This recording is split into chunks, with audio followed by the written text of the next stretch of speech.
Salut à tous. On sait probablement tous que l'adoption, c'est quand un adulte assume la responsabilité d'un enfant, même si cet enfant n'a aucun lien de parenté avec la personne qui l'adopte. Du moins, c'est ce qui se passe avec les humains. Mais qu'en est-il des animaux? Eh bien, apparemment, l'adoption est également un phénomène régulier dans le monde animal. Des fois, même entre espèces différentes. Et c'est de ça qu'on va parler aujourd'hui. Allez, let's go!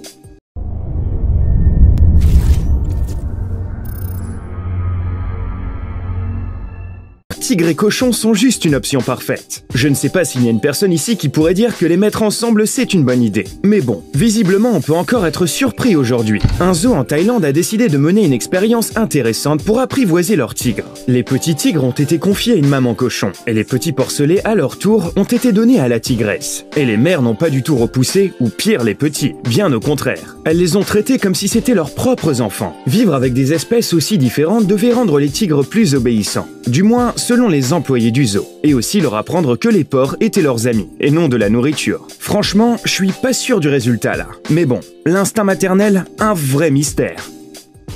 Le pigeon et le chihuahua. Je te présente Herman, le pigeon qui peut pas voler, et Lundi, le chihuahua qui peut pas marcher. Eh bien, en janvier 2020, Lundi s'est retrouvé dans une fondation qui sauve des animaux atteints de malformations congénitales, à Rochester, aux États-Unis. Et c'est là que Lundi a rencontré Herman. Et contre toute attente, le pigeon a pris le chien, comme on pourrait dire, sous son aile. Bien que leur relation soit plus une relation d'amitié qu'une relation genre père-fils, fallait que je t'en parle. Puis, regarde cette photo. La fondatrice du centre Sue Rogers assure que ces deux-là sont inséparables. Ils adorent se faire de gros câlins sur leur couverture moelleuse. D'ailleurs, le centre a reçu plein d'offres de personnes qui voulaient adopter Herman et Lundi, ensemble, pour que les deux puissent toujours être, réunis. Des singes et des tigres.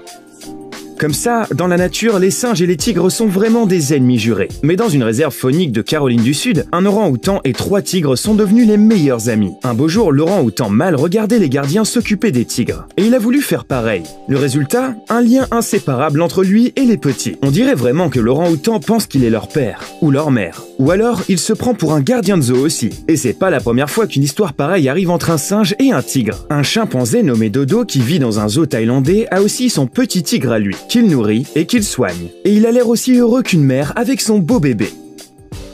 La dalmatienne et son agneau tacheté. Un petit agneau tacheté d'Australie du Sud a été abandonné par sa mère. Quand ça arrive, c'est souvent le propriétaire de la ferme ou un travailleur qui s'occupe de l'animal. Mais là, l'agneau a trouvé une mère vraiment inattendue, une dalmatienne. Bon, c'est vrai que la ressemblance est assez frappante.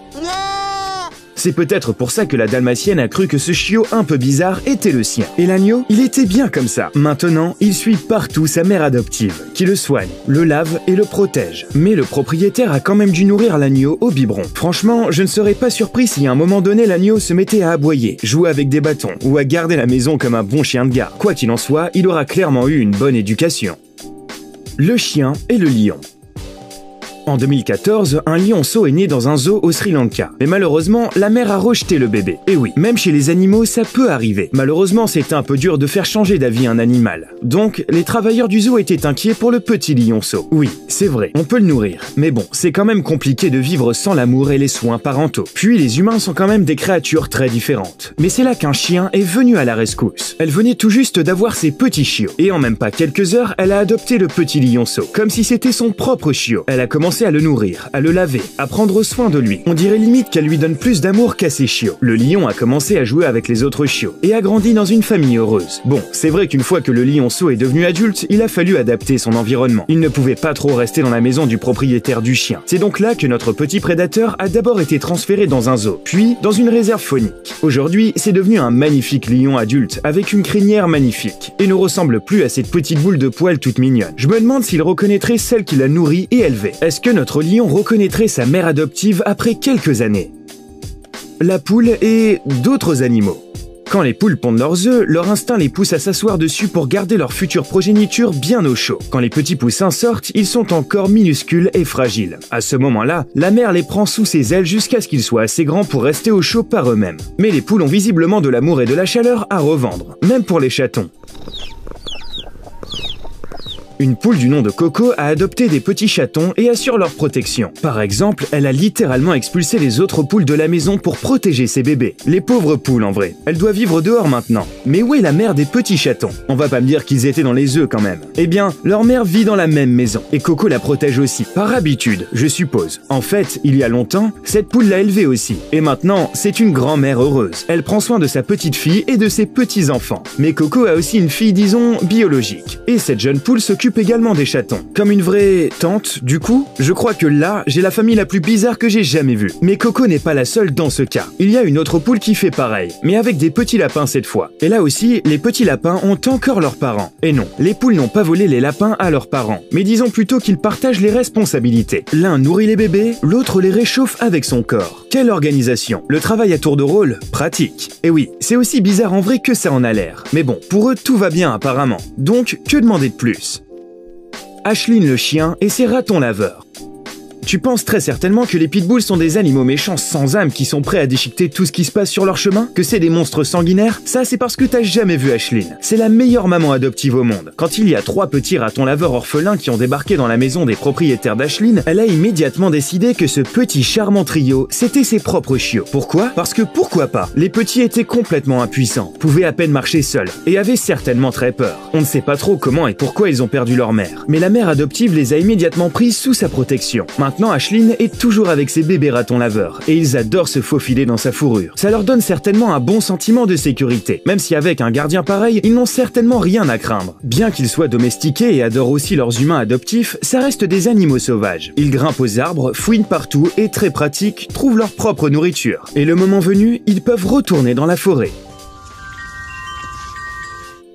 Le chat et ses canetons.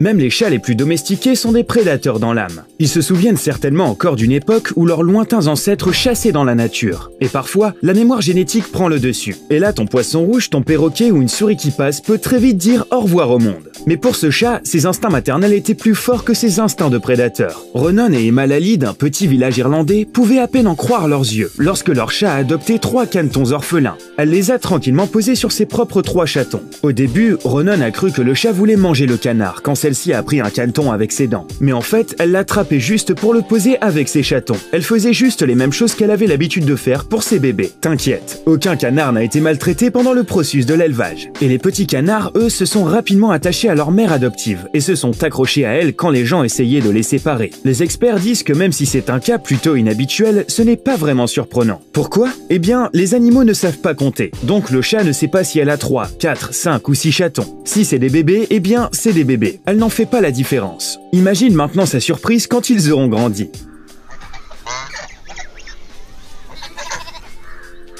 Le chien nounou.